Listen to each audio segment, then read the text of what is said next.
front of me is ZTE Blade V70 Max, and today I would like to show you how you can block app notifications.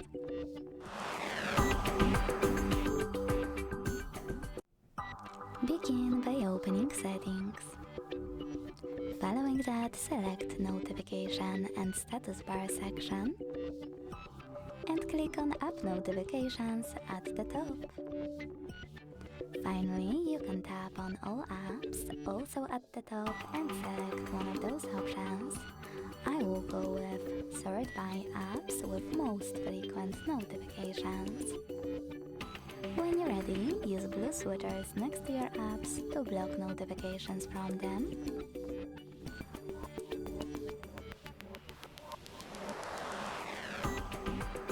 Or grey ones to switch them back on.